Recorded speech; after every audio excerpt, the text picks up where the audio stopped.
fikih muamalah. Insya Allah kita akan masuk ke episode selanjutnya ya dari rangkaian tentang akad di fikih muamalah ini.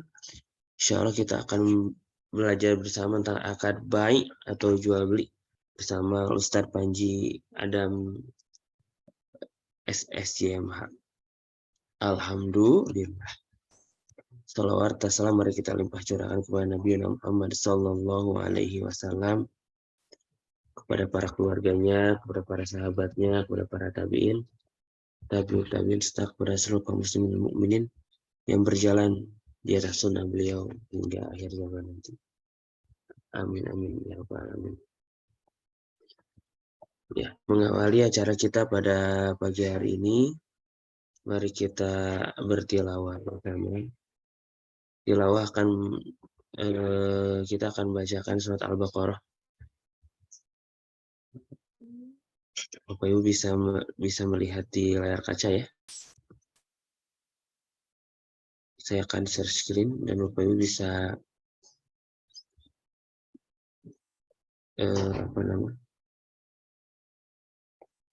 bersama dari apa yang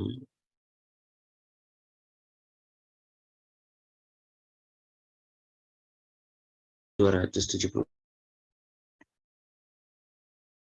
A'udzu billahi minasy syaithanir rajim. Bismillahirrahmanirrahim.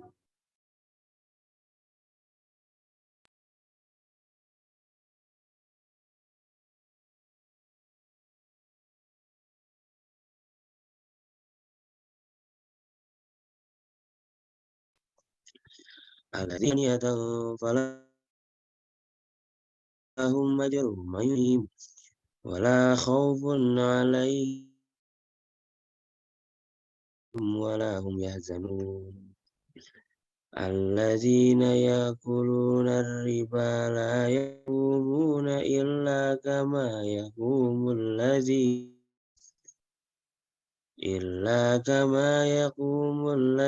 yatakhabbathu asy-syaitanu minal mas. Zalika bi annahum qalu innamal bay'u mislur riba wa ahallallahu al-bay'a wa harrama ar-riba. Faman ja'ahu mau'izatun min rabbih fantaha falahu ma salaf wa amruhu ila Allah wa man 'ada faulaika ashabun nar hum fiha khalidun. Yamhaqullahu ar-riba wa yurbis shadaqat wallahu la yuhibbu kulla kaffarin nasim. Shadaqallahul azim. Shadaqallahul azim wa shadaqa rasuluhun nabiyul karim. Wa nahnu ala zalika minasyahidin wasyakirin. Semoga dengan tilawah tadi acara kita dapat berjalan dengan lancar dan diridhoi oleh Allah Subhanahu wa taala. Amin amin ya rabbal alamin. Alhamdulillah sudah hadir tengah-tengah kita Ustadz Panji. Assalamualaikum Ustadz Panji. Waalaikumsalam warahmatullahi wabarakatuh. Sehat Kang Faisal? Alhamdulillah sehat. Ustadz Panji gimana Ustadz? Alhamdulillah sehat-sehat. Alhamdulillah baik. Bapak Ibu semuanya, acara kita akan segera dimulai ya tentang jual beli. Nah, mangga Bapak Ibu barangkali ya Bapak Ibu dalam kondisi terbaik untuk open cam ataupun sambil mencatat ya kajian ini silahkan. Jika tidak apa-apa, silahkan Bapak Ibu untuk memaksimalkan ikhtiar menyimak materi kita pada pagi hari ini. Mangga kemarin sedikit flashback mungkin ya, kalau yang kemarin kita sudah bahas tentang macam-macam kondisi yang akad-akad yang terlarang ya. riba, kemudian goror dan lain-lain. Nah, sekarang kita masuk ke akad bisnis ya, jual beli. Maka tanpa berlama-lama lagi, pada saat Panji waktu debat dipersilahkan. Bismillahirrahmanirrahim. Assalamualaikum warahmatullahi wabarakatuh. Alhamdulillah hamdan katsiran thayyiban mubarakan fi kama yuhibbu rabbuna wa yardah. Asyhadu an la ilaha illallah, asyhadu anna Muhammadan abduhu wa rasuluh. Allahumma inna nas'aluka ilman nafi'an wa na'udzubika min ilmin la yanfa'. Sebelumnya sudah terlihat nggak Kang Faisal ini PPT-nya di depan? Aman kan? Aman ya. Oke, saya Oke. Baik, bismillahirrahmanirrahim. Ini mohon maaf nih, kamera saya kayaknya goyang-goyang, saya izin off dulu ya. Ya baik, insyaallah hari ini kita akan masuk tema berikutnya. Di pertemuan kemarin kita sudah bahas jenis-jenis akad-akad terlarang ya. Ada 4 jenis ketika membahas akad-akad yang terlarang atau transaksi-transaksi yang terlarang ya, berdasarkan firman Allah dalam Al-Qur'an surah An-Nisa 29 ya. Yaitu transaksi yang batil, yaitu transaksi yang di dalamnya mengandung unsur riba. Yang kedua, transaksi yang di dalamnya ada unsur gharar. Yang ketiga, transaksi yang di dalamnya ada unsur spekulasi, judi, dan transaksi yang mengandung unsur doror. Nah, hari ini kita akan masuk ke materi berikutnya, yaitu materi akad jual beli. Jadi, materi ini adalah rangkuman dari materi pertemuannya Kang Faisal dan teman-teman sekalian. Jadi ini rangkuman, sebetulnya enaknya itu ketika dibahas satu persatu. Misalnya satu pertemuan berkaitan dengan inah, satu pertemuan berkaitan dengan tawaruk, satu pertemuan. Nah, itu kan membutuhkan waktu yang cukup panjang ya. Oleh sebab itu saya coba untuk di sini meresum ya, merangkum jenis kegiatan akad jual beli yang banyak dikaji di dalam kitab-kitab fikih ya, baik dalam kitab-kitab fikih klasik maupun dalam kitab-kitab fikih kontemporer. Kita lihat di sini ada akad jual beli atau ragam akad jual beli ketika ditinjau dari segi harga, dari segi samannya ya. Yang pertama ya di kolom yang pertama ada 4 jenis jual beli di sini. Yang pertama ada jual beli bai musawamah ya. Jadi kalau istilah bai itu tadi ya Kang Faisal sudah menyampaikan, yaitu akad jual beli ya. Kita gampangkan saja dalam bahasa kita, yaitu bai itu akad jual beli ya. Nah, jadi kalau nanti teman-teman sekalian menjumpai istilah bai ya dalam pembahasan kali ini, yaitu maknanya adalah jual beli. Nah, di kolom yang pertama dulu kita lihat di sini dari segi harga ya, akad jual beli itu ada 4 jenis ya. Yang pertama ada yang disebut dengan bai musawwamah ya. Apa yang disebut dengan bai musawwamah? Yaitu akad jual beli yang mana pihak penjual dan pembeli ya, itu punya kesepakatan setelah terjadinya proses tawar-menawar. Ya, jadi adanya proses tawar-menawar sehingga terjadi kesepakatan tentang harga. Misalnya saya beli barang ke Kang Faisal ya. Kang Faisal misal jual baju ya. Seharga menawarkan awalnya seharga Rp200.000 ya. Nah, kemudian di situ Kang Faisal membuka proses tawar-menawar. Nah, musawamah ini ya, musawamah, proses tawar-menawar. Kemudian saya sebagai seorang pembeli menawar lah ya. Kang Faisal tadi kan membuka harga sekitar 200.000 ya, saya tawar lah gitu kan. Gimana kalau 50.000 gitu. Ya, nawar. Sadis gitu ya 50.000. Kalau disepakati nggak di masalah ya. Kalau disepakati nggak jadi masalah gitu kan. Taruhlah kata si apa penjual tuh atau kata Kang Faisal itu, aduh terlalu ketinggian nih nawarnya ya. 150 dah maksimal 150.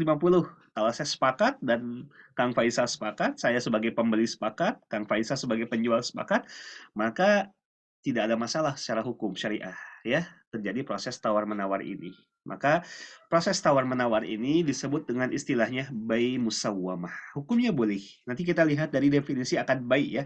Ada salah satu unsur definisi yang dipaparkan oleh Wahbah Zuhaili, yaitu adanya proses musawwamah, tawar-menawar. Ya.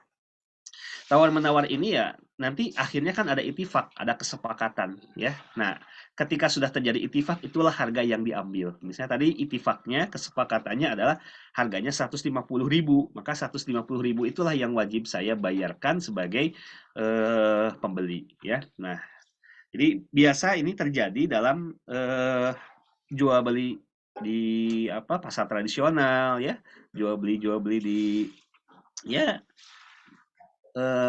kalau online saya nggak tahu ya, apakah di sistem online sudah bisa terjadi musawamah atau tidak ya. Tapi kalau dalam skema jual beli di pasar tradisional itu biasa terjadi skema musawamah ya, atau akad jual beli dengan proses tawar menawar sehingga terjadi kesepakatan harga antara penjual dan pembeli. Yang kedua, ada yang disebut dengan bai muzayyadah ya. Muzayyadah itu kan asal katanya ziyadah ya. Ziyadah itu tambahan ya. Maksudnya jual beli muzayyadah itu adalah jual beli dengan sistem, kalau bahasa kita itu lelang ya, lelang gitu kan. Bai muzayyadah itu jual beli dengan sistem lelang ya. Kalau lelang itu berarti dicari siapa harga yang lebih tinggi ya. Dicari siapa harga yang lebih tinggi. Nah, dalam skema akad jual beli muzayyana sebetulnya ulama tidak sepakat ya. Kalau kita lihat di dalam kitab-kitab fikih, beda dengan bai'ul musawwamah ya. Kalau jual beli musawwamah ulama sepakat hukumnya boleh ya. Tapi kalau jual beli muzayyadah, jual beli dengan sistem lelang, itu ulama beda pendapat ya. Setidaknya ada 3 pendapat ulama tentang hukum jual beli muzayyadah ya. Pendapat pertama mengatakan hukumnya adalah makruh ya, hukumnya makruh ya, karena skema jual beli muzayyadah ini terindikasi melanggar hadis Nabi ya, yaitu ketika seseorang ya dia menawar harga dari barang yang sudah ditawar oleh orang lain ya, maka ini adalah skema yang dilarang ya. Kata Nabi, la yasumu ahadun an ahadin ya. Tidak boleh seseorang menawar barang yang sudah ditawar oleh saudaranya ya. Wala yaktubu ahadun an khitbati akhi ya. Kata Nabi, sebagaimana tidak boleh seseorang melamar perempuan yang sudah dalam pinangan laki-laki lain ya. Jadi kalau Kang Faisal mau menikah, ini sudah menikah belum Kang Faisal? Ya, mau menikah kemudian melamar seorang wanita, ternyata wanita itu sudah dipinang oleh laki-laki lain. Nah, itu nggak boleh hukumnya ya. Secara etika kan nggak bagus ya melamar wanita yang sudah dilamar oleh laki-laki lain. Sama halnya ya, kata Nabi, wala yasumu ahadun an bai akhih. Tidak boleh seseorang menawar barang yang sudah ditawar oleh orang lain. Nah, dalam skema jual beli lelang kan seperti itu sebetulnya. Misalnya begini, saya kasih ilustrasi sederhana. Misalnya saya mau menjual barang dengan sistem lelang, ya, dengan sistem muzayyadah. Kemudian saya membuka harga dong, ya. Saya misalnya jual mobil ini, saya buka harga seharga 100 juta rupiah misalnya ya, seharga 100 juta. Nah di situ kan banyak orang nih ya, ada si A, ada si B, si C, si D gitu kan. Nah si A menawar dengan 110 ya, kemudian berikutnya ya si B menawar dengan 120 sampai ke si D misalnya 150 juta, sehingga saya melepaskan ya barang ini, mobil ini kepada si D yang tadi berani menawar dengan harga yang lebih tinggi. Nah, terkesan karena sebagian ulama yang memakruhkan jual beli ini, terkesan ini ada menawar harga ya yang sudah ditawar oleh orang lain gitu ya. Sehingga pendapat pertama mengatakan jual beli dengan sistem muzayyadah ini hukumnya makruh ya. Tidak sampai hukum haram, tetapi hanya sebatas hukum makruh saja ya. Sehingga kalaupun akad ini dilaksanakan, akad ini sah ya, tetapi mengandung unsur dosa. Ini pendapat pertama. Pendapat kedua, ya mengatakan hukum jual beli muzayadah boleh, tetapi dengan taksis. Taksis itu pembatasan atau pengkhususan, yaitu barang yang diperjualbelikan itu adalah barang-barang hasil harta rampasan perang atau gonimah atau harta dari hasil waris. Ya, selain dua jenis harta ini nggak boleh. Kan dalam hadis Tirmizi Nabi mengatakan seperti itu, ya, bahwasanya boleh dilakukan akad jual beli lelang dengan syarat barang yang diperjualbelikan itu terbatas hanya dua jenis barang, ya. Yang pertama adalah tadi harta rampasan perang, ya, ghanimah. Yang kedua adalah harta dari hasil waris. Misalnya Kang Faisal dapat warisan dari orang tuanya, ya, misalnya satu rumah gitu kan. Nah, Kang Faisal ingin menjual rumah hasil harta warisan ini secara lelang, itu hukumnya boleh, ya, karena rumah itu adalah hasil dari harta waris, ya, didapatkan dengan cara intikal milkiyahnya dengan cara tirkah atau harta waris. Nah, selain itu, kata pendapat yang kedua, selain itu, ya, selain dua jenis harta ini, hukumnya nggak boleh, karena Nabi hanya membatasi dua jenis barang ini saja. Nah, pendapat yang ketiga, dan ini pendapat yang lebih rajih, ya, kalau kita baca dalam kitab-kitab fikih itu pendapat jumhur ulama. Ya, jumhur memandang bahwasanya hukum jual beli muzayyada itu adalah hukumnya boleh karena dipraktekkan sendiri oleh Nabi dalam hadis Abu Daud sebetulnya, ya. Dalam hadis Abu Daud, ya cukup panjang kan hadisnya ketika ada seseorang yang dia minta-minta kepada Nabi, ya, dia ngemis-ngemis, kata Nabi, "Kamu punya apa di rumah?" gitu kan. Ya, ada dua benda yang dia punya gitu kan. Kemudian benda itu diserahkan pada Nabi dan Nabi menjualnya secara lelang kepada para sahabat yang lain, ya. Setelah itu hasil keuntungan jual beli lelang ini oleh Nabi diberikan kepada si pemilik barang yang tadi minta-minta kepada Nabi, ya. Kemudian dibelikanlah ya oleh dia itu pakaian untuk keluarga, nafkah untuk keluarga, dan sebagiannya digunakan untuk modal usaha. Ya kata Nabi, nah ini hukumnya nggak boleh nih minta-minta gitu kan, nggak mulia minta-minta. Nah ini menunjukkan bahwasanya Nabi sendiri mempraktekkan akad jual beli lelang ini sehingga kata jumhur ulama akad jual beli secara lelang itu hukumnya boleh karena dipraktekkan oleh Nabi. Ini dalil yang pertama. Dalil yang kedua adalah keumuman ayat Quran, ya, keumuman ayat Quran, ya, bahwasanya Allah menghalalkan jual beli dan mengharamkan riba kan, wa halallahu bai wa harama riba, ya, sebagaimana tadi Kang Faisal bacakan. Itu kan kalimat al-bai yufidul am, ya, mencangkup kalimat yang sifatnya umum. Sebelum adanya pembatasan, sebelum adanya apa namanya larangan, maka hukum jual beli secara umum dibolehkan. Mau sistemnya tawar-menawar, mau sistem lelang, dan sebagainya, hukumnya boleh selama tidak ada dalil yang membatasi atau melarangnya. Dan kita tidak menemukan adanya dalil yang melarang tentang jual beli sistem lelang. Ya, adapun hadis-hadis tadi ya tentang pentaksisan harus berbentuk apa hasil gonimah, rampasan perang, atau hasil dari harta waris, itu kan dari segi analisis hadisnya memang oleh ulama dipertanyakan, ya, artinya diperdebatkan tentang status kesohihan hadisnya. Ya, ini memang cukup panjang karena memang pembahasan muzayyadah ini bukan hanya dari aspek fikih tetapi juga dari aspek ilmu hadis, ya. Dari aspek ilmu hadis perlu ditinjau ulang. Nah, kira-kira seperti ini ya, dan kesimpulannya menurut pendapat yang rajih, jual beli dengan sistem muzayyadah itu hukumnya boleh. Bagaimana prakteknya sekarang? Biasanya prakteknya diaplikasikan misalnya di dalam kegiatan gadai, ya. Misalnya saya pernah menggadaikan barang ke pegadaian syariah, ya. Taruhlah yang saya gadaikan adalah motor, ya. Motor saya kalau ditaksir ya sekitar harga 10 juta rupiah gitu kan.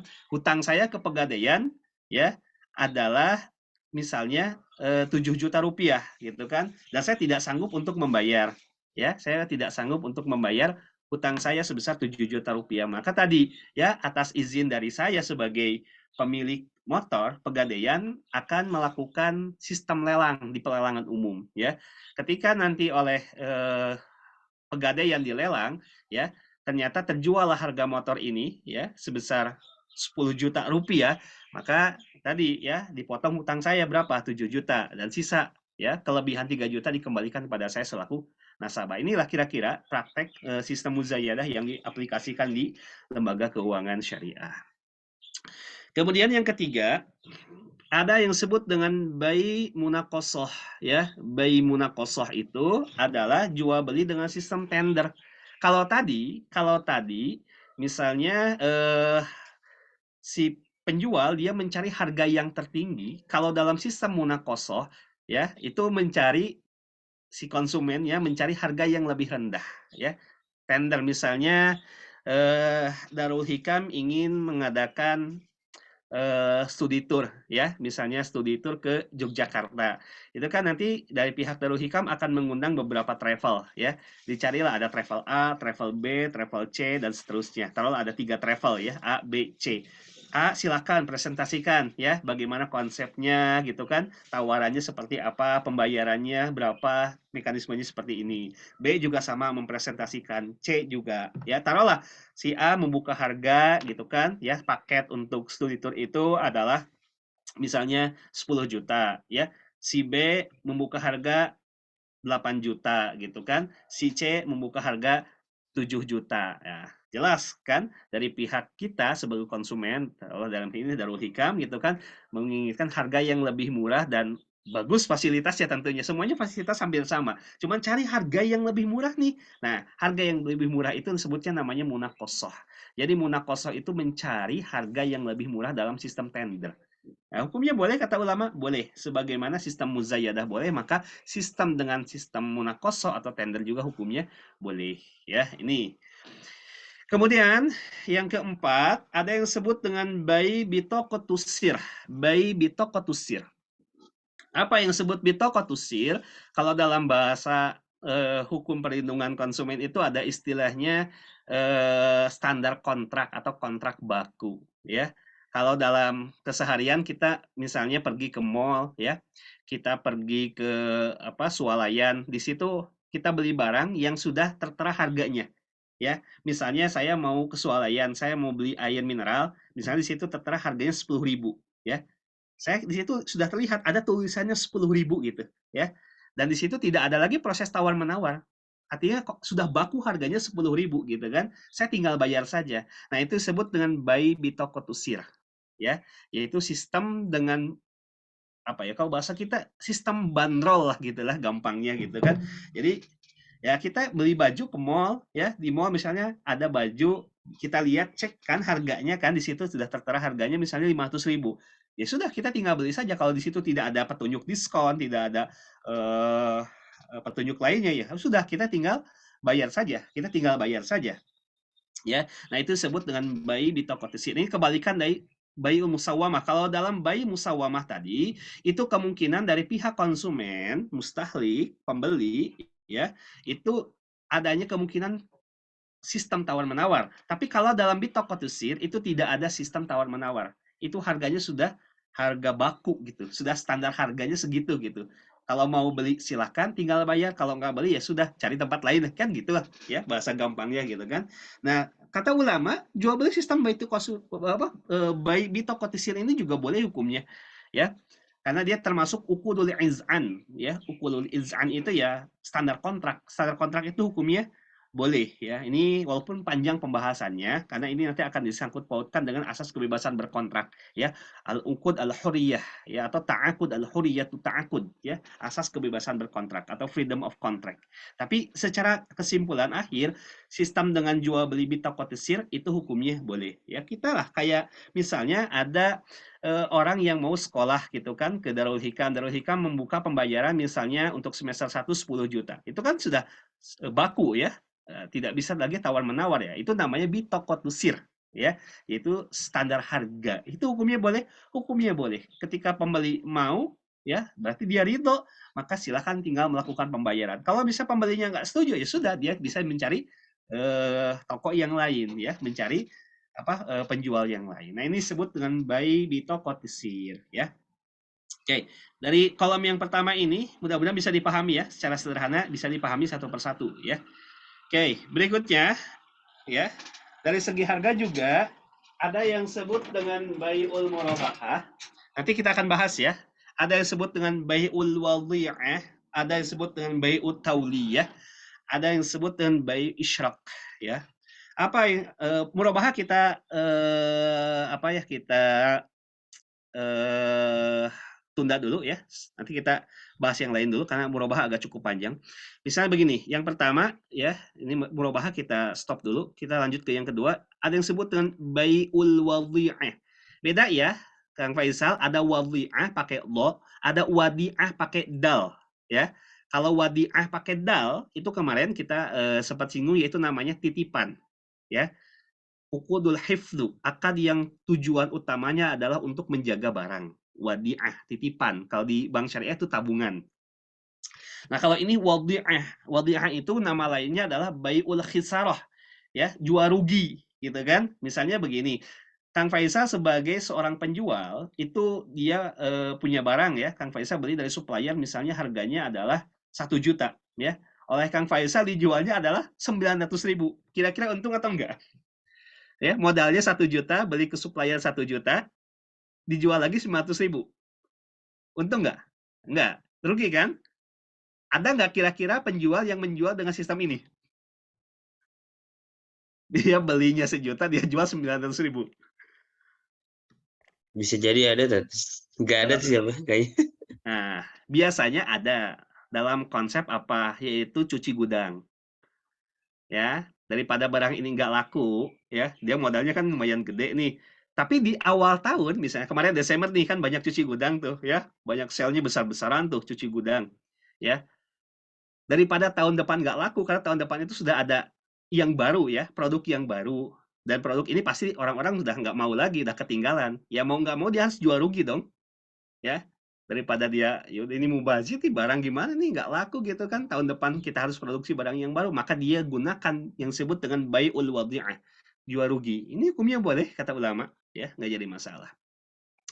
Kemudian juga ada tauliyah atau isyrok, ini hampir sama ya, tauliyah dengan isyrok ini ya, kita gabungkan saja karena sebagian kitab-kitab fikih menamai bai'ut tauliyah itu dengan bai'ul isyrok ya. Yaitu jual beli di mana si penjual ya itu tidak menjelaskan berapa harga barang, berapa keuntungannya ya. Sebagaimana jual beli yang hari ini dilakukan oleh masyarakat. Apakah kita tahu ketika si penjual dia menjual barangnya berapa modalnya dia, berapa keuntungannya? Penjual tidak punya kewajiban harus menjelaskan. Ya, ini loh modal saya sekian, keuntungan saya sekian, dia tutupi modal dan keuntungannya. Nah, itu disebut dengan bai'ut tauliyah. Ya, sistem seperti ini boleh, boleh silakan saja. Karena tidak ada kewajiban dari pihak penjual untuk dia menjelaskan berapa modalnya, kemudian berapa keuntungannya sehingga lahirlah harga jual, gitu kan? Maka silakan ya melakukan skema akad jual beli seperti ini juga hukumnya nggak jadi masalah ya. Nah, nanti ya, murabahah kita bahas setelah kolom-kolom berikutnya, karena agak cukup panjang, ya. Kemudian berikutnya di kolom ketiga, ya, ada 3 jenis, ya, yang masih berkaitan dengan harga, yaitu ada yang disebut dengan bai'ul muqayyadah, ya, ada yang disebut dengan bai'ul mutlaqah, ada yang disebut dengan bai'us sharaf, ya, ada yang disebut dengan bai'us sharaf, ya. Bai'ul muqayyadah itu kalau bahasa kita barter, Kang Faisal, ya. Barter itu zaman dulu kan belum ada standar harga kan, ya. Uang itu belum dijadikan sebagai standar nilai atau standar harga. Maka pada saat itu dilakukanlah sistem barter, ya.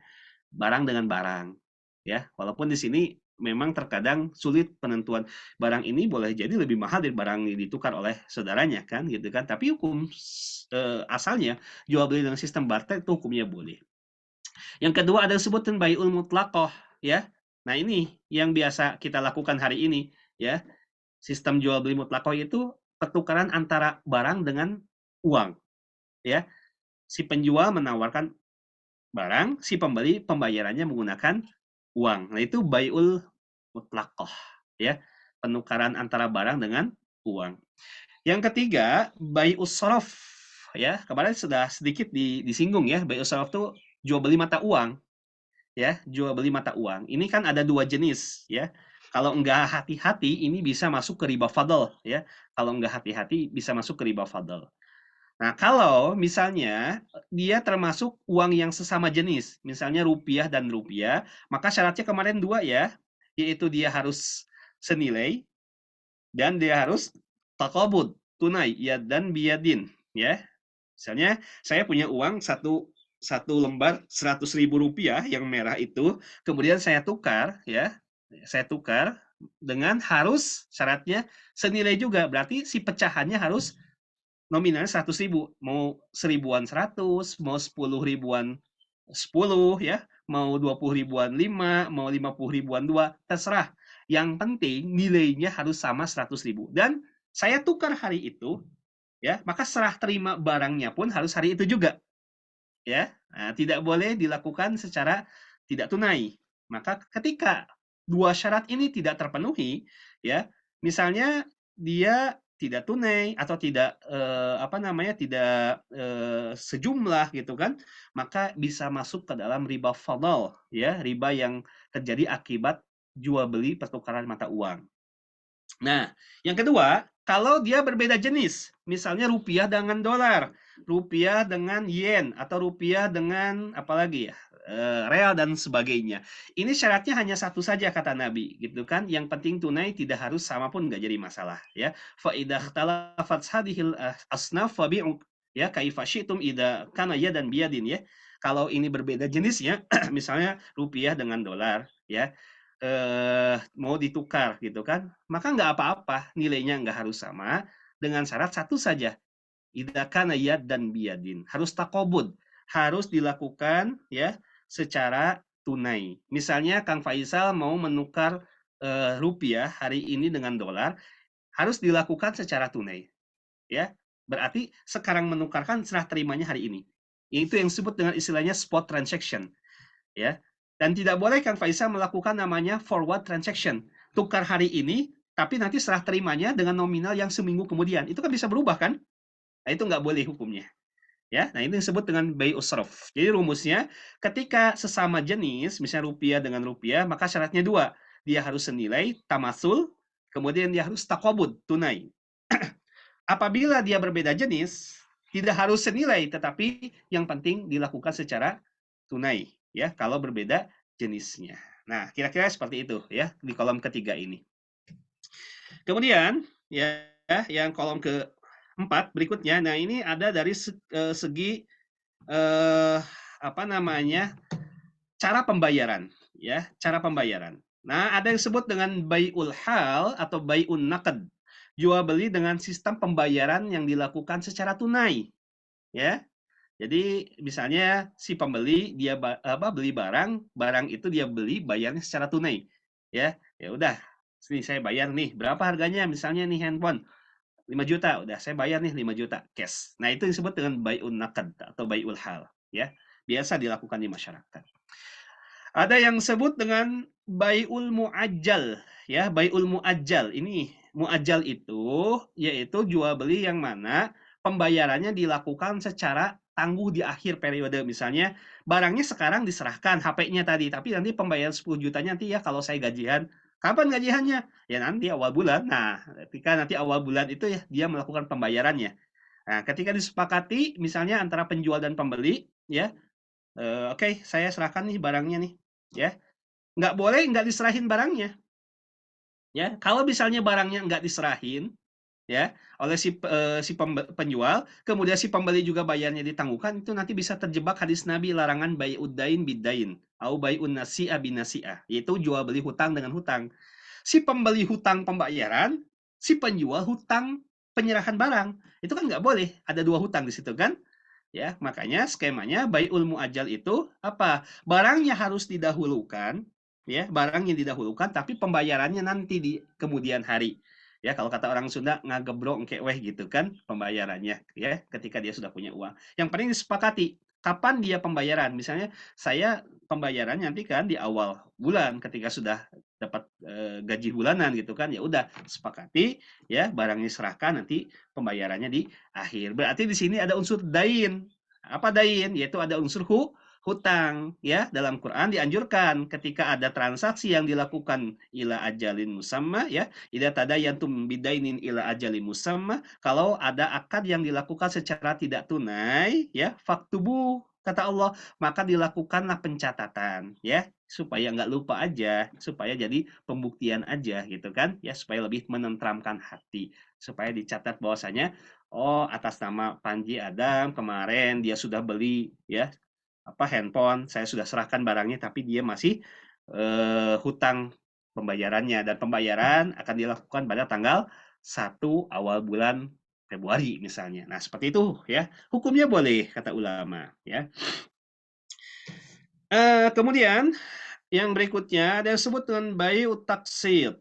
Ya, bai'ut taqsid ini hampir sama dengan muajjal, cuman kalau bai'ut taqsid itu pembayarannya secara determin. Ya, taksid itu kan pembayaran yang dilakukan secara cicil, dibagi ya. Ya, dicicil gitu kan. Nah, ada dua deskripsi di sini. Ada dengan deskripsi misalnya tadi, harga HP-nya berapa sih Kang Faisal tadi? 10 juta rupiah kan? Oke, saya bayar ya. Saya bayar 10 juta tapi saya bayar secara cicil. Misalnya disepakatilah 5 bulan. Ya, berarti saya bayar setiap bulannya 2 juta rupiah. Nah, ini ulama itifak hukumnya boleh. Tapi ketika deskripsi yang kedua, ulama ikhtilaf di sini, ada khilaf ulama di sini. Misalnya begini, tadi kalau cash harganya 10 juta, tapi kalau cicil harganya dinaikkan menjadi 15 juta rupiah. Bisa dipahami nggak? Ya, kalau harga cashnya, harga tunainya itu 10 juta handphone tadi, tapi kalau dia pembayaran secara cicil, ya, maka harganya naik menjadi 15 juta rupiah. Nah, ini ulama berbeda pendapat, ya.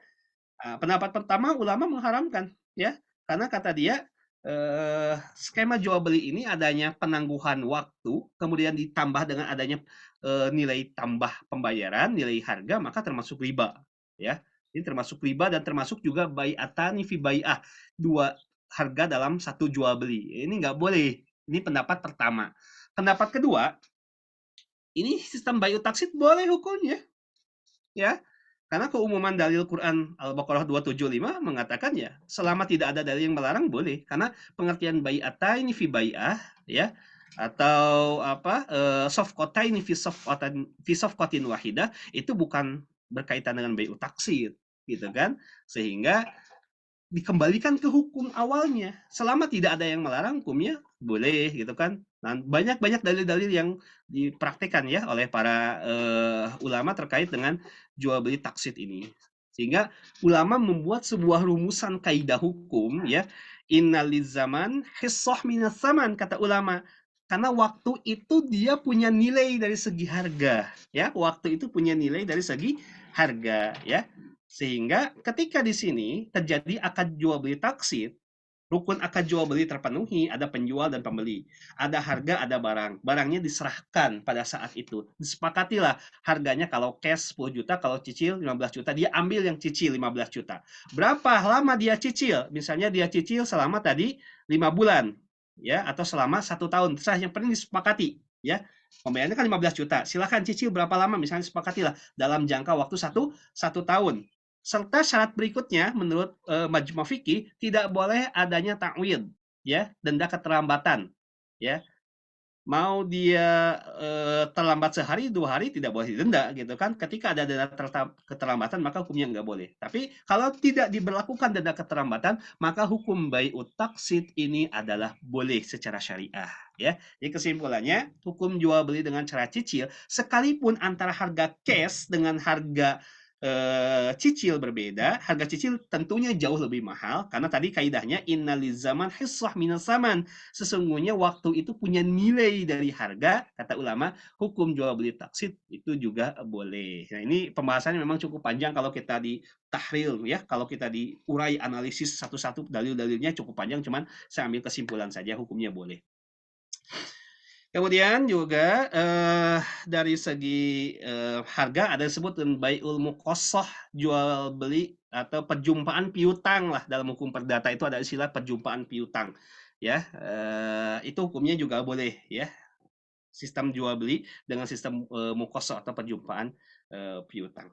Nah, kemudian di sini dari segi intiqal milkiyah, perpindahan kepemilikan atau transfer ownership, ini ada disebut dengan bai'ul inah, ada disebut bai'ut tawaruk, ada disebut bai'ul wafa, ada disebut dengan bai'ul istiglal, ada disebut bai'ul fuduli. Ini adalah pembahasan yang akan kita bahas di pertemuan berikutnya ya, karena ini termasuk jual beli yang manhiyu anha ya, jual beli yang dilarang ya. Jadi nanti ini pembahasannya khusus pekan berikutnya ya. Nah, tadi sedikit saya mau terkait dengan apa ini murabahah ya. Coba saya di ini dulu ya.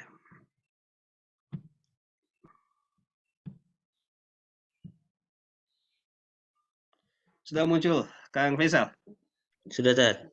Oke, ya, baik. Jadi jual beli murabahah ini sebetulnya jual beli yang banyak dipraktekkan di lembaga keuangan syariah ya, baik itu bank syariah ataupun koperasi syariah. Nah, murabahah itu gampangnya adalah jual beli dengan menegaskan ya harga pokok disertai keuntungan. Misalnya dia menjelaskan si penjual itu ya kepada pembelinya. Ini harga pokoknya misalnya handphone tadi 10 juta. Ya, saya jual kepada Anda 12 juta ya. Keuntungan yang saya ambil 2 juta. Nah, ini bai'ul murabahah ya. Jadi di mana si penjual menjelaskan harga pokok disertai keuntungannya. Ada keterbukaan karena dia termasuk buyu'ul amanah kata ulama. Dia termasuk jual beli amanah sehingga wajib ada keterbukaan informasi ya, ada keterbukaan informasi berkaitan dengan berapa harga pokoknya, rasul malnya berapa ribhunnya keuntungannya sehingga lahir harga jual 12 juta teh. Dari mana? Oh, modalnya 10 juta, keuntungannya adalah 2 juta rupiah sehingga melahirkan hukum 12 juta rupiah. Nah, di dalam kitab-kitab kontemporer ini tidak ditemukan dalam kitab fikih klasik ya. Saya cari di kitab-kitab kontemporer, ini ada 2 jenis akad murabahah. Ada yang disebut dengan murabahah basitoh, ada yang disebut dengan murabahah murokabah ya. Apa yang disebut dengan basitoh yaitu murabahah yang sifatnya tunggal. Basitoh itu artinya tunggal, sederhana gitu kan. Maksudnya gimana? Ya tadi ya seperti yang terjadi zaman-zaman dulu gitu kan di dalam kitab fikih klasik yang terjadi adalah bai'ul murabahah basitoh, yaitu si penjual menjelaskan harganya ini sekian gitu kan, harga pokoknya, keuntungannya sekian, maka lahir harga jual sekian. Silakan mau Anda beli, ya sudah ini harganya gitu kan. Nah, yang banyak dipraktekkan sekarang itu adalah murabahah tamwiliyah atau dalam bahasa fikih kontemporer disebut dengan murabahah murokabah ya. Murabahah murokabah itu murabahah yang dia menggunakan sistem multi akad ya. Tidak hanya satu akad tetapi disertai dengan akad-akad yang lainnya ya. Nah, kalau merubah basito kan definisinya sederhana ya, ayazkuru al-ba'il mushtari ya. Si penjual menjelaskan kepada si pembeli tentang harga dari barang yang dijualnya gitu kan. Kemudian juga dia mensyaratkan keuntungannya sekian, sekian rupiah, sekian rupiah. Nah, ini jual beli yang basito. Kalau yang murokab itu yang tamwiliyah ya. Nah, ini skema sederhananya seperti ini saja, seperti di zaman dulu gitu kan ya, penjual dia menjelaskan, memberitahu ya kepada si konsumennya, kepada si pembeli ya, harganya secara jujur nih, harga beli barangnya modalnya sekian ya. Kemudian keuntungannya dia sekian gitu kan. Dia jelaskan secara keterbukaan ya. Nah, ini disebut dengan murabahah basitoh ya. Nah, ada yang disebut dengan murabahah murokabah atau jenis murabahah yang menggunakan sistem multi akad. Di dalam kitab-kitab fikih kontemporer ini banyak namanya. Ada murabahah masrifiyah, ada murabahah murokabah. Cuman yang banyak populer ini ya, yaitu istilahnya bai'ul murabahah lil amir bisyira namanya. Bai'ul murabahah lil amir bisyira. Apa? Yaitu adalah jual beli murabahah yang dipraktekkan oleh lembaga keuangan syariah di mana lil amir bisyira ya, adanya perintah untuk membeli ya. Bisa perintah ini datang dari bank syariah kepada nasabah, perintah untuk membeli mewakilkan atas nama bank ya, atau sebaliknya perintah dari nasabah untuk membeli kepada bank kepada supplier atau penyetok barang ya.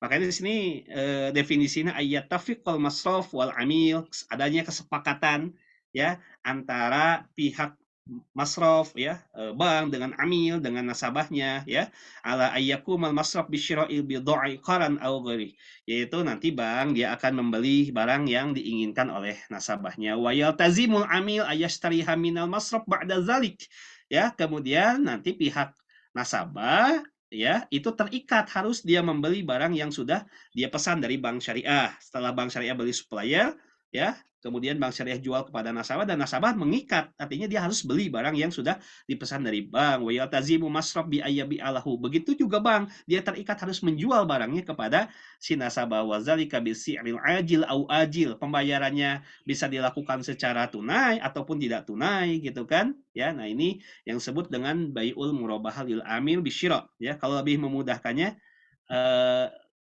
saya gambarkan seperti ini. Ya, ini untuk lebih memudahkannya.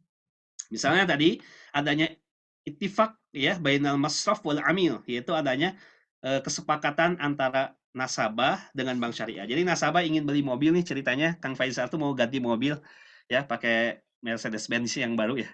Nah, insya Allah ya amin. Kemudian ya dia datang ke bank ya, si nasabah Kang Faisal datang ke bank negosiasi ya dengan bank, kemudian terjadilah kesepakatan nih kata bank ini, oke kita akan sediakan barang ini gitu kan harganya sekian ya. Ini mau bayar secara cicil atau tunai? Kata Kang Faisal, ya cicil atau tunai mah mending beli langsung aja ke dealer gitu kan biasanya kan gitu. Udah, oke kata bank cicil jadi harganya sekian kalau cicil gitu kan. Kemudian nanti bank syariah dia akan membeli barang itu secara langsung dari penyetok barang ya, dari dealer, dari supplier istilahnya apalah dari showroom dan sebagainya. Berarti di sini langkah yang kedua tadi setelah ada kesepakatan, nah di sini kata para ulama, di sini belum terjadi akad jual beli. Hati-hati ya. Di sini kesepakatan antara nasabah dengan bank yaitu diawali dengan namanya wa'ad atau muwa'adah. Apa muwa'adah? Yaitu saling berjanji satu sama lain antara bank dengan nasabah. Nasabah berjanji dia akan beli barangnya ke bank dan bank juga berjanji akan menjual barang itu nanti ke nasabah. Di sini belum terjadi akad, hanya terjadi namanya wa'ad. Tapi wa'ad ini sifatnya dia mengikat secara hukum. Ya, ini berbedalah dengan pendapat jumhur ulama yang mengatakan janji tidak mengikat, tetapi hari ini janji mengikat secara hukum. Ya, ini pembahasannya cukup panjang banget. Saya nggak bisa jelasin di sini karena cukup panjang dan terlalu teoritik gitu. Ya, nah berjanji nih, ya, ketika nanti salah satu pihak ada yang mengingkari, ya, kalau bank sih nggak mungkin mau mengingkari di sini karena dia sebagai penjual gitu kan, ya, tapi nanti nasabah ya boleh jadi dia bisa mengingkari, maka bank boleh mengenakan namanya takwid. Takwid itu adalah ganti rugi atas kerugian yang dialami oleh bank. Ya, taruhlah ya sudah ada wa'ad perjanjian. Bank beli dong kepada supplier ya barang tersebut ya. Barangnya apa? Mobil. Seharga berapa nih? Taruhlah 500 juta rupiah. Oke. Bank akan beli toh secara cash biasanya bank beli atau bank sudah punya MOU dengan suppliernya ya. Bisa bank punya MOU atau tidak punya MOU itu nggak jadi masalah. Yang penting bank membeli kepada pihak ketiga ya barang tersebut. Berarti sekarang mobil tersebut yang harga 500 juta punya siapa sih? Punya bank, belum punya nasabah. Dia masih punya bank karena bank yang membeli. Kemudian setelah dia berada dalam qobad, qobad itu kepemilikan bank, maka bank itu akan menjual kepada nasabah. Tentunya enggak harga 500 juta dong. Ya, pasti harganya yang lebih karena modalnya 500 juta. Taruhlah dijual kembali kepada nasabah seharga 700 juta secara cicil. Ya, 700 juta secara cicil. Nah, tadi dalam prakteknya ketika nanti ada nasabah yang dia membatalkan perjanjian ini, ya, perjanjian itu biasa dituangkan dalam loan facility itu dalam bentuk MOU. MOU bukan kontrak tentunya, gitu kan, tetapi hanya sebatas langkah awal untuk membuat sebuah perjanjian, gitu kan, maka dituangkan dalam MOU. Dalam praktek yang misalnya kalau nasabah di sini, ya, dia membatalkan perjanjiannya, janjinya, ya, wa'adnya dibatalkan, maka bank boleh mengenakan namanya takwid. Takwid itu ganti rugi atas kerugian real yang dialami oleh bank. Ya, bank tadi sudah ngemodal nih beli mobil ke supplier berapa? 500 juta rupiah. Nasabah membatalkan, rugi dong bank 500 juta. Kan boleh jadi dana yang digunakan oleh bank untuk membeli mobil kan dana pihak ketiga gitu. Yaitu dana milik nasabah yang punya deposito ke bank, nasabah yang punya tabungan, yang punya giro, yang investasi gitu kan. Itu kan udah milik orang lain gitu kan kata bank itu. Maka bank boleh mengenakan namanya takwid, biaya ganti rugi. Berapa ganti ruginya? Sebesar real yang dialami. Berapa kerugiannya? 500 juta rupiah. Ya sudah, berarti nasabah wajib untuk dia membayar sebesar 500 juta rupiah. Kenapa bank tidak boleh mengenakan takwid lebih dari 500 juta? Ya, karena realnya 500 juta yang dialami kerugian. Tidak boleh dia mengenakan takwid sebesar 700 juta rupiah misalnya tadi. Karena keuntungan. Karena kan keuntungan yang diharapkan 200 jutanya itu, ya, bukan kerugian real yang dialami 500 juta. Maka 500 juta itulah yang yang ditetapkan kepada nasabah untuk nasabah membayar. Taruhlah tidak ada di sini hewan prestasi, tidak ada di sini pembatalan wa'ad dari pihak nasabah. Nasabah setuju, harga 700 juta, setuju. Berapa lama tenornya nih? Cicilan 5 tahun. 1 bulannya berapa? Sekian, sekian, sekian. Oke, sepakati. Maka terjadilah di sini akan jual belinya. Nah, ini yang disebut dengan bai'ul murabahah dengan skema yang pertama. Ada yang skema yang kedua. Nah, di sini yaitu dengan skema lil amir bisyironya. Ya. Apa yang disebut lil amir bisyiro tadi? Ya. Kang Faisal butuh mobil kan, datang ke bank, nego, sepakati gitu kan, ya. Ini harganya sekian, seperti tadi skema pertama, ya. Kemudian dari Bank Syariah tidak pergi langsung ke supplier, tetapi Bank Syariah mewakilkan kepada nasabahnya untuk membeli. Ya, jadi Bank Syariah mewakilkan kepada Kang Faisal selaku nasabah untuk beli barang yang diinginkan oleh Kang Faisal. Ya. Nah, di sini sama. Yang pertama, kesepakatan ini diawali dengan wa'ad. Ya, janji. Belum terjadi akad jual beli. Karena kalau terjadi akad jual beli bisa melanggar hadis Nabi. Kata Nabi, wala tabi ma laisa indak. Jangan menjual barang yang belum dimiliki. Ini termasuk gharar, ya. Gharar min hais atau min jiha gairu imkanu taslim, yaitu ketika barang tidak bisa diserah terimakan ketika akad. Ini nggak boleh, ya. Ya, nggak boleh seperti ini. Makanya di sini Bank Syariah ya dengan nasabah dibuat sebuah wa'ad atau mu'adah, saling berjanji yang sifatnya mengikat secara hukum. Oke. Kemudian Bank Syariah mewakilkan, maka di sini dibuatlah akta atau perjanjian wakalah, yang mana Bank Syariah mewakilkan sebagai muwakil ya kepada nasabahnya sebagai wakil untuk membeli barang atas nama bank. Ya. Nah, setelah nasabah beli, ya Kang Faisal sudah beli nih ke showroom nih atas nama bank, bukan atas nama sendiri, atas nama bank. Maka nanti Kang Faisal datang lagi ke bank, gitu kan?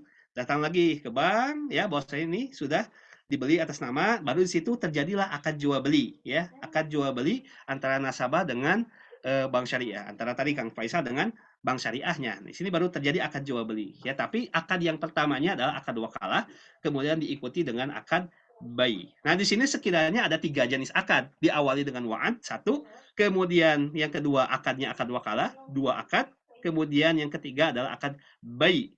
Jelas di sini bayinya ada bayi taksid, yaitu cicil sistemnya, kan enggak dilakukan secara cash atau tunai. Nah, sini ada 3 akad minimal, gitu kan. Atau mungkin nanti bertingkat dengan akad-akad yang lainnya. Jadi kalau skema ini, yang pertama, Bank Syariah membeli secara langsung, ya.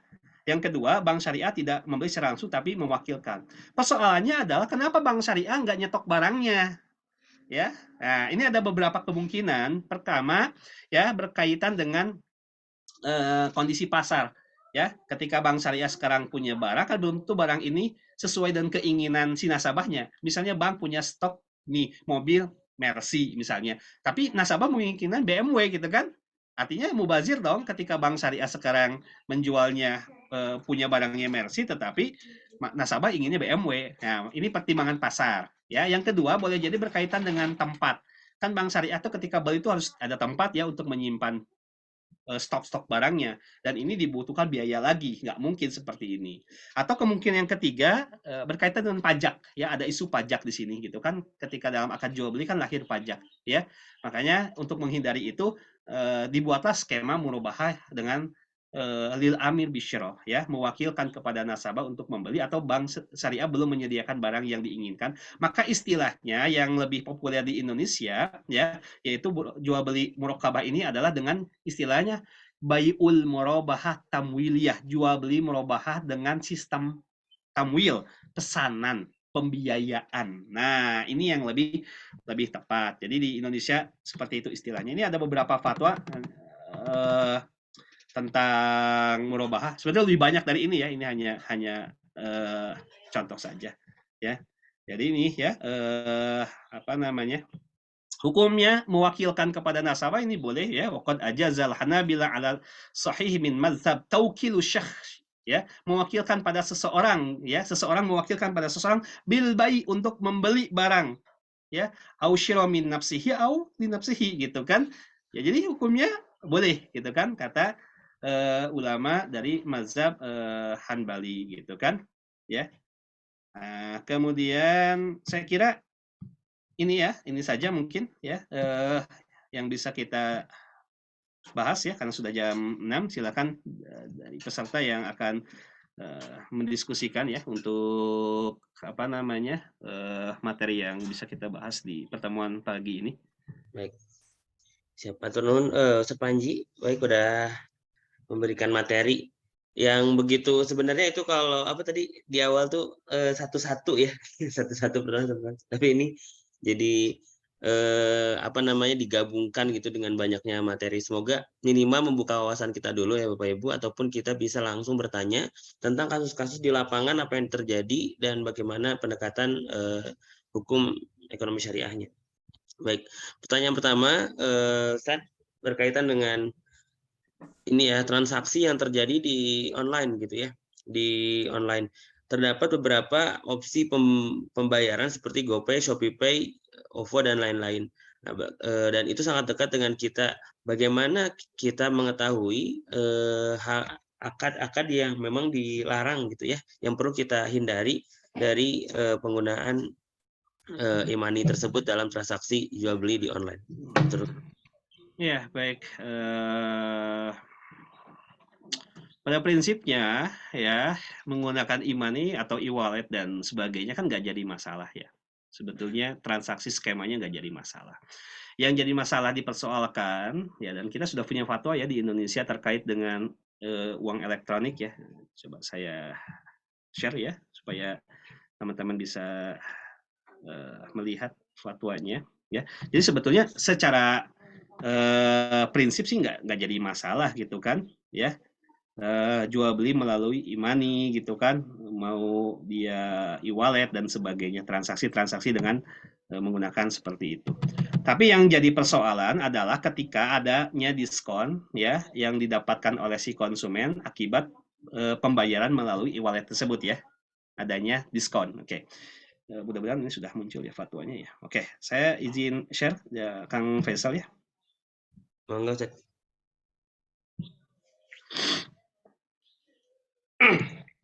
Udah muncul belum? Udah ya. Oke, kita lihat ya. Di ketentuan di fatwa di kita ya.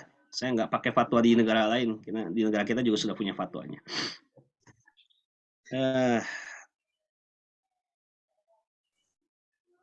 Nah ini. Kita lihat ketentuan hukumnya.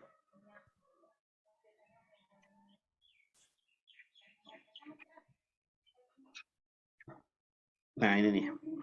Ya. Nih.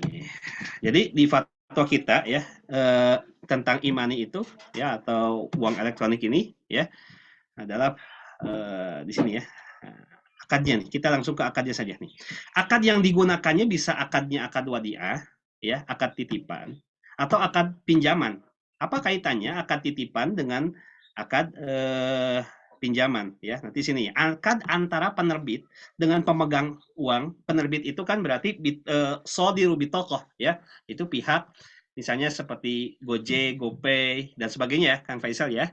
Yaitu kalau pemegang uang elektronik berarti kita sebagai konsumennya ya. Nah, akadnya yaitu bisa akadnya yang digunakan di fatwa kita adalah akad wadiah, akad titipan, ya, atau akadnya adalah akad qad. Silakan pilih. Skemanya bagaimana ketika menggunakan akad wadiah, ketika menggunakan akad qad. Oke, ini saya coba tutup dulu ya. Saya gambarkan skemanya ya, seperti ini saja supaya lebih mudah dipahami. Ya.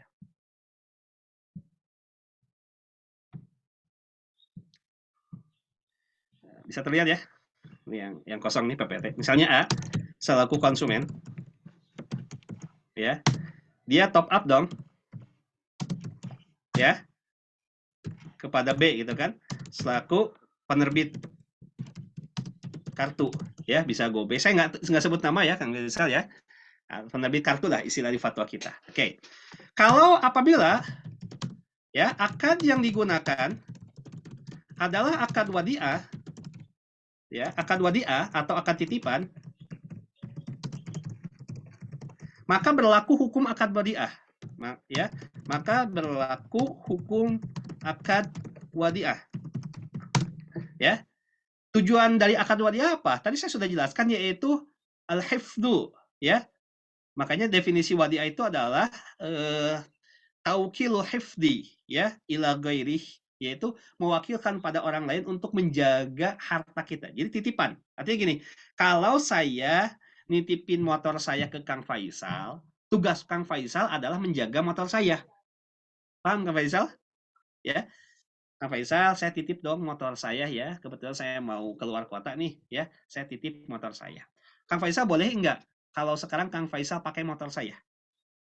Kalau akadnya wadiah nggak boleh itu. Karena ketika si orang yang dititipi, ya, atau pihak wadi' ya, yang dititipi itu menggunakan barang titipan, maka akad wadiahnya batal karena termasuk perbuatan ta'adi. Ta'adi itu apa? Dia melakukan perbuatan yang sebetulnya tidak boleh dia lakukan. Karena tugas dia menjaga bukan untuk menggunakan. Paham sampai sini, ya? Jadi ketika si A top up ke si B, taruhlah ya, misalnya top up sebesar 100.000 rupiah, maka pihak B wajib untuk menjaga dan tidak boleh digunakan dana ini. Ini konsekuensi hukum wadiah. Ya, kalau seperti ini, akadnya seperti ini boleh nggak? Ya silakan saja. Cuman pertanyaannya adalah ketika konsumen dia top up ke e-money, ke e-wallet, ya, dan yang top up itu kan bukan hanya seorang, entah berapa juta orang yang top up ke aplikasi tersebut kan? Apakah uang itu hanya mengendap? Pihak si penerbit kartu itu hanya memfasilitasi, oke, di saya saja, ditabung, disimpan, saya nggak bakal gunakan. Akan terjadi yang disebut dengan namanya idle money, ya, penumpukan uang. Dalam sistem ekonomi kan nggak bagus kalau terjadi idle money. Maka di fatwa kita, ya, solusi yang kedua adalah apabila, ya, akad yang digunakan adalah akad qard, hutang, pinjaman, ya, pinjaman yang objeknya adalah uang, maka berlaku hukum akad qard. Ya, artinya begini, lihat ilustrasinya. Ketika si A tadi top up ke si B, kalau digunakan akad wadiah maka titipan murni, ya. Kalau digunakannya adalah akad qard, berarti si A top up ke si B itu hakikatnya dia bukan nyimpen doang, tetapi dia meminjamkan, ya. Dia meminjamkan. Artinya apa? Ketika gini, Kang Faisal, walaupun secara nomenklatur kata-katanya adalah titipan. Bisa begini, Kang Faisal, saya ini punya uang 1 juta. Saya titip di Kang Faisal ya, nanti minggu depan saya ambil lagi. Nomenklatur yang saya ucapkan kata-katanya titipan, berarti wadiah.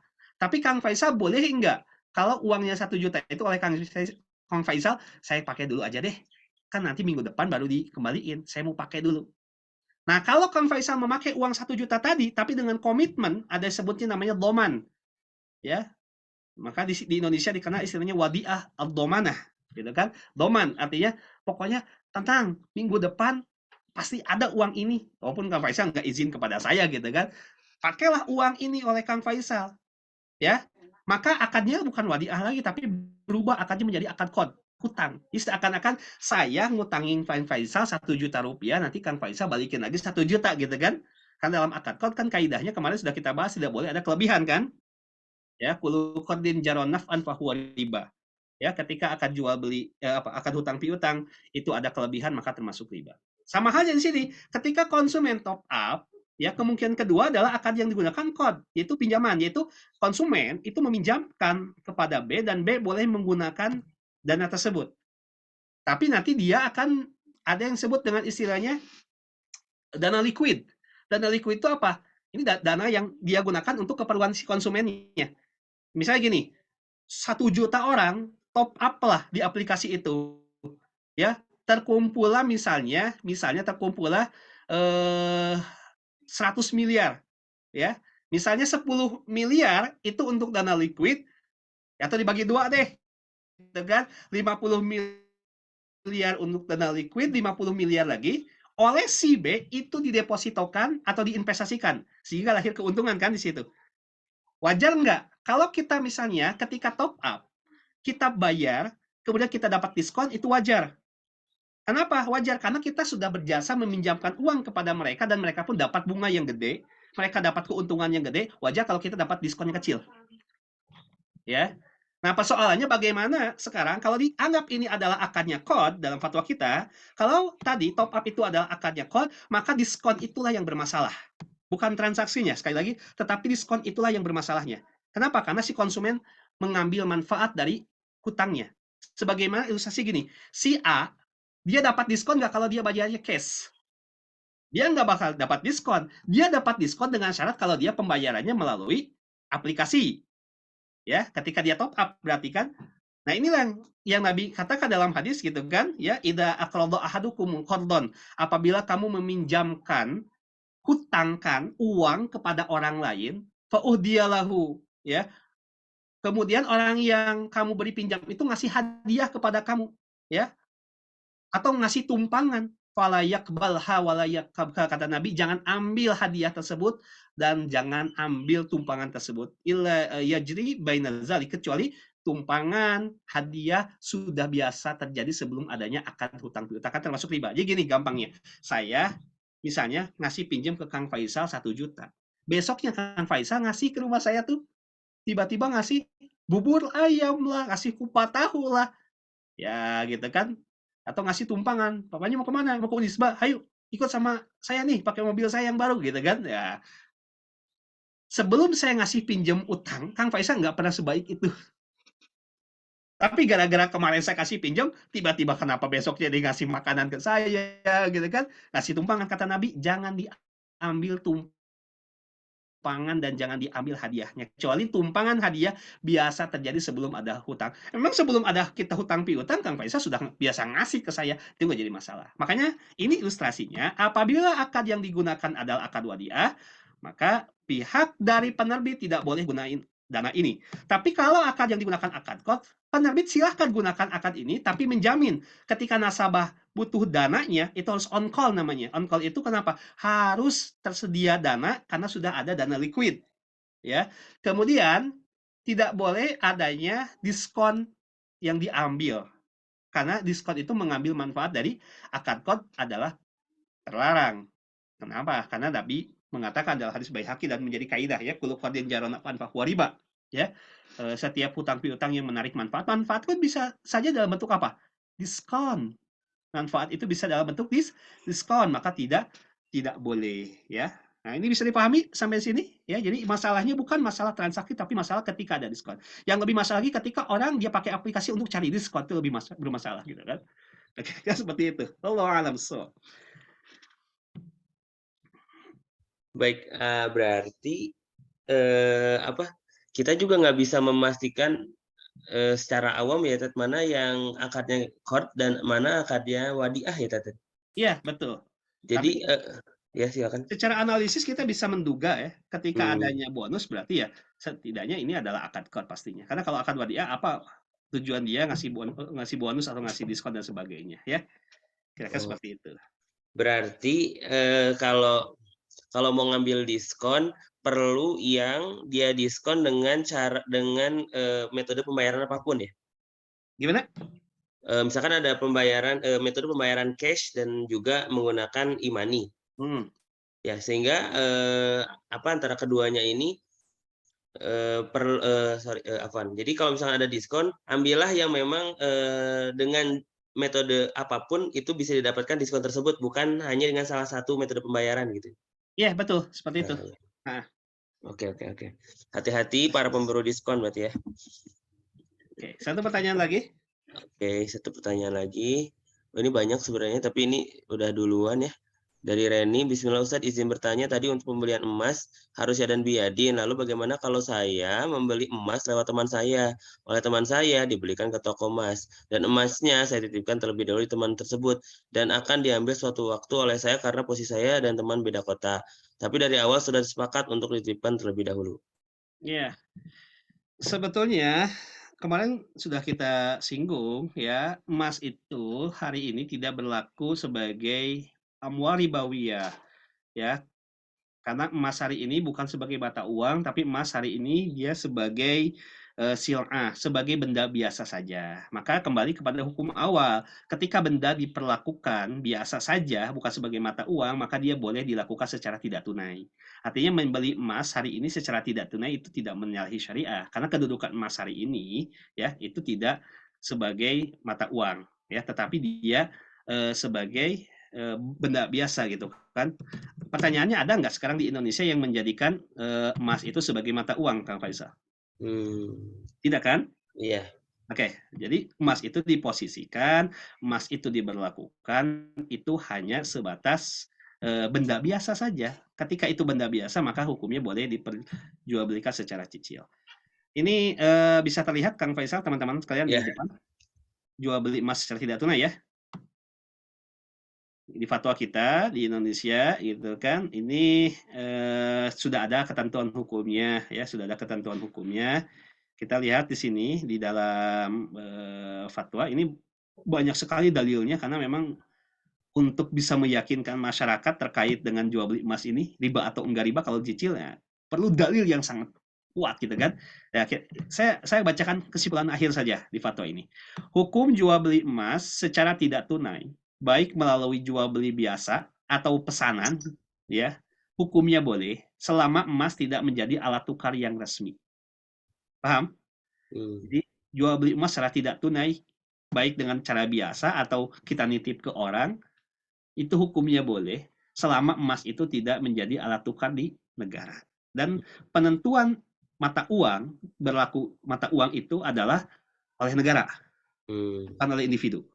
Negara kita melalui BI ya, dengan seperangkat aturannya, dengan undang-undang tentang mata uang, menjadikan emas sebagai mata uang nggak? Nggak kan? Oke, jadi seperti itu ya jawabannya. Baik. Oke, hatur nuhun. Ustaz, boleh satu lagi pertanyaan? Ada Pak Tias kayaknya. Pak Tias. Ada mau nanya tapi udahlah, udah waktunya udah apa? Bu Mari ya, mau bertanya Bu Mari? Oh, masih biasa ya. Ustadz mau tanya, saya kan di sekolah ada kerjasama misalnya dengan penerbit gitu ya, Ustadz, dia yang akan jual buku untuk siswa. Nah di awal tuh memang sudah dijelaskan, oh nanti akan ada bonus untuk guru, bla bla bla, misalnya 1, 2, 3. Nah kalau misalnya di awal sudah disampaikan seperti itu, nanti bisa diambil atau enggak gitu, Ustadz? Terima kasih. Bu. Ya baik, itu namanya umalah. Ya, umalah. Biasa dalam akad samsaroh, itu akad samsaroh itu akad sembara lah, sembara, akad jasa keperantaraan, ya, akad jasa keperantaraan. Jadi kalau misalnya ibu berhasil menjualkan buku sekian, maka ibu akan dapat fee sekian ya. Seperti itu kan Bu deskripsinya Bu?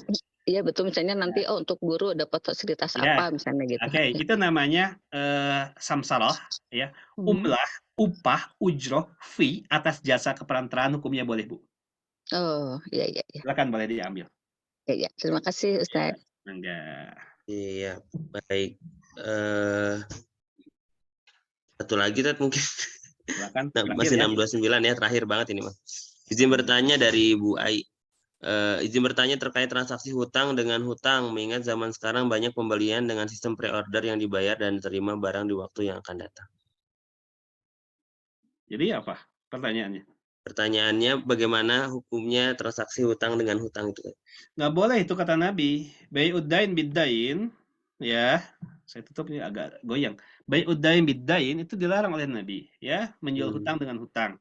Kenapa? Karena di situ ada unsur gharar nggak jelas, ya. Ketidakjelasan ini berpotensi adalah lahirnya niza, sengketa di kemudian hari. Dan kalau ada niza, berarti transaksi itu menjadi doror, ya, menjadi mudarat, gitu kan? Sehingga Nabi larang bai'uddain biddain karena ada unsur gharar. Nggak boleh ya jual beli hutang dengan hutang. Baik.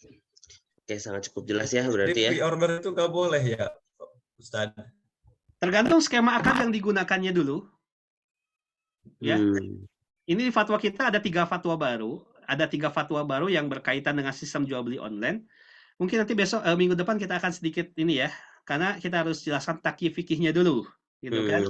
Apakah ini menggunakan sistemnya seperti apa pre-ordernya? Apakah menggunakan sistemnya samsara, sistem wakalah, atau sistem salam muwazi dan sebagainya? Nah, ini perlu kita paparkan dulu ya. Intinya kalau terjadi ada bai'uddain biddain, ya, jual beli hutang dengan hutang, itu nggak boleh. Maka di fatwa kita diakali ya solusinya supaya tidak terjadi bai'uddain biddain, maka akadnya adalah akad salam. kalaupun mau berlanjut maka akad salamnya salam muwazi, salam paralel. Bagaimana skemanya nanti pekan depan saya akan bahas di jual beli yang terlarang. Baik. Jangan kemana-mana Pak Zen. Minggu depan ketemu lagi ya untuk Ya, terima kasih lanjut. Ustaz. Sama-sama. Baik, mangga Pak Ustadz Panji, barangkali ada penutup untuk pagi hari ini. Oke, baik, jamaah teman-teman sekalian, ini ya sekilas tentang akad-akad jual beli yang bisa kita pelajari, yang bisa kita bahas, dan ini hanya sebagian kecil saja dari slide yang sudah tadi saya tampilkan. Insya Allah mudah-mudahan di pertemuan berikutnya kita bisa bahas lebih lanjut ada akad-akad yang terlarang dalam akad jual beli, ya, dan mudah-mudahan ini menjadi pegangan kita untuk bermuamalah agar sesuai dengan prinsip syariah.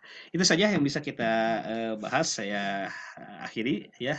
Aku qouli hadza wa astaghfirullah li wa lakum. Assalamualaikum warahmatullahi wabarakatuh. Waalaikumsalam warahmatullahi wabarakatuh. Hatur nuhun Ustadz Panji, jazakumullah jannah. Baik, Bapak Ibu, saya izin mengingatkan bagi Bapak Ibu yang hendak berinfak di Jumat pagi ini, silahkan untuk berikan infak terbaiknya dengan mentransfer ya. Insya Allah sudah Bank Syariah, silahkan di rekening yang sudah tertera di kolom chat ataupun di grup.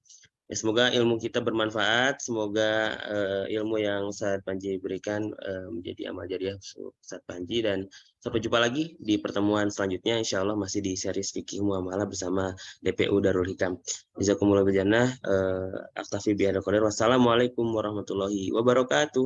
Waalaikumsalam. Waalaikumsalam warahmatullahi wabarakatuh. Manfaat. Jazakumullah khairan.